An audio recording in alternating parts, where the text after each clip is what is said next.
This is the animation team. This is a three-man team. I am Sean, I am Josh. And I am Lewis. and this is a compilation of the work that we made during Sprint 2. This is the opening scene that we have for animation. This, when in the beginning, for a block out, we just initially had some small buildings that we'd use as reference before we'd actually start breaking it down into proper scene that we imagined. Originally, Lewis worked on it. Yeah, it went. It was a bit skew at first because we sort of had it from. It was going to be a kind of top of the building's view when it'd come down into the building, but then we changed it so because it wasn't really. It didn't transition well with the full next scene, so we had to change it.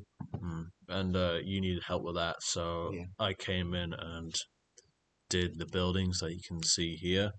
And when that was done, Josh came in to do the cameras. Yeah, which didn't take very long, and it set up the idea for starting to do transitions, which you'll see with most, if not all, of the scenes where the camera pans into a grey area, like now, and will then smoothly transition to the next scene, just like that. And Uh, that's where we started. yeah. The next scene here is the phone call scene, which introduces the main character. This is the first scene that I worked on, and this one didn't take as long as it originally expected. It took a lot less work in the beginning, and not a lot has changed since then, besides smoothing out some movements and mainly changing the way the character walks off scene. Because originally he just sort of glided off scene like he was on roller skates, which obviously didn't look very good. And there's a couple elements of body mechanics and arcing motions as he turns around, which you'll see in just a second. It's very subtle, but that's what I like doing, so it worked. And then there you go, there's another transition into Lewis's scene. So the next scene is the door badge. I found it difficult the stairs bit because I didn't know what would look better. So we did some references. Um, so we knew what to base it off.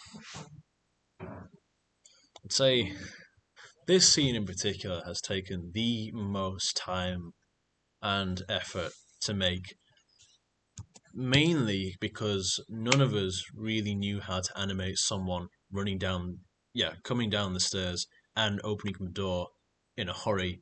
And even during pre-production, we struggled to make this scene, and this is probably one that needs to be ironed out before the end of this sprint. It was worked on by all three of us throughout multiple stages. At first, it belonged to me and it was my responsibility, and I did the blockouts.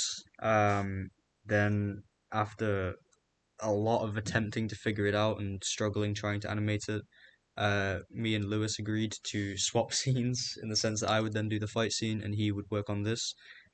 He's got a lot further with it than I ever did, so obviously it's much better than it was. Yeah. Hmm. Next scene is yours again, Josh. Yes, this next scene is the very first animation I ever did. Now, throughout this project, I learned a lot more. Well, throughout the project as it's going, it's not finished yet. But as it's been going on, I've been learning a lot more, doing a lot more, learning how to animate the way he moves and stuff like that. So this is the first iteration of what I ever made. We are planning to remove this and either replace it with obviously much better, more updated animation, or whether we just scrap it entirely and cut it out is up for debate at the moment. But yeah, that's what my very first scene looked like.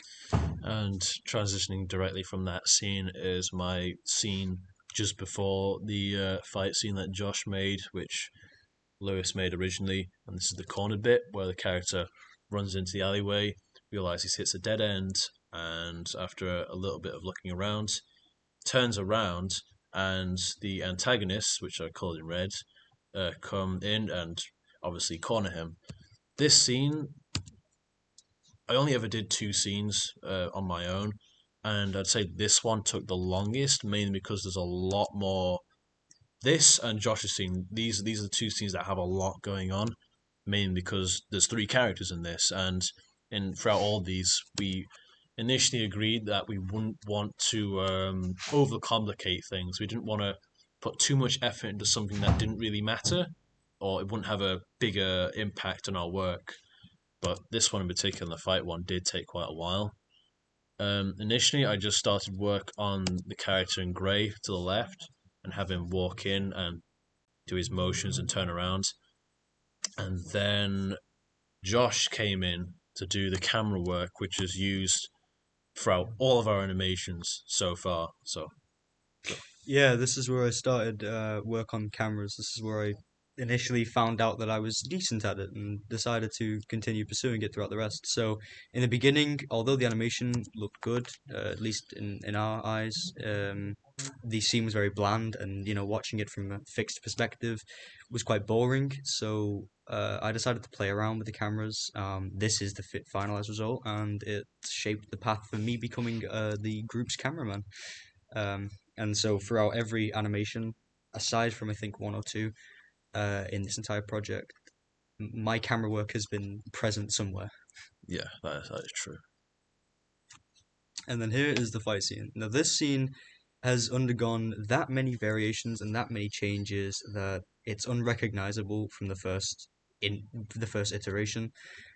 So originally it stopped here, right where he does the flip. But of course, I realized that wasn't enough. So I decided to continue it and have him go for the hit, which is where I used a reference to get the swing. Then he knocks the guy to the ground. You go from his perspective, and then you see the protagonist fights off the antagonist and finished off with a kick. This is the reason for this is so the scene transitioned to the next one much better. Originally, it didn't make sense. He flipped the weapon, which is a pipe, around, and then it just transitioned to a guy walking away injured. It didn't make sense, so this makes a lot more sense, adds context to the next scene, because you understand now the reason why he's coming out injured is because when he was grabbed, maybe they got into a fight. You obviously don't see that, but it's implied here with the injured walk, which is also something I animated with the help of Sean. Um, that he comes out of the fight injured. Um, because we wanted to keep it. We didn't want to animate it for too long. We didn't want to carry on the fight for too long because otherwise we'd be here forever. And this is supposed to be cut down to 40 seconds, so we didn't want to extend our time by too much and end up needing to cut out more than we needed. Um, That injured walk scene. Me personally, if I was just doing this on my own, I would have cut that scene out, yeah, mainly because of the time constraints. But I or one of us will probably go back to it at some point, work on it. If we're happy with it, we'll put it in the animation. If not, we'll cut it entirely. absolutely. And then this is your scene again. Then once again, the ending scene was once again worked on me. Camera work mainly. I did the blockouts. After the blockouts, I left it to Sean so I could continue working on refining the fight scene at that point, and also to continue, moving in and out of everyone's scenes and adding the camera work I'd, and pursuing sound design. I'd say that this scene, when I worked on yours, was harder, not in terms of the actual work that had to be done, but envisioning it, because the way that you had it originally, there's only so much I could go off of, and that was fine because I could turn it into whatever I need it to look like. But I'm quite happy with how it turned out in the end, because originally he just sort of glided into the scene with nothing going on. He would stand there and cross his arms, look down for a bit. The camera would obviously look down there as well from the body's perspective, come back up to him, and then look at the character walking away. What I did here to refine it is obviously I made it look like he was walking, and in this, the camera is just above his waist where you cannot see his legs. So to give the illusion that he was walking, I just moved his shoulders side to side to make it look like he was walking. I didn't do much for when he crossed his arms. I mainly just moved his torso a bit while he was in place, so it didn't look like he was static. And I completely changed the way that the main character down below here walks away, because originally it looked like he was walking on the moon. So I changed that up as well. and then in this scene, he walks into the camera, and then that would be the end of the animation.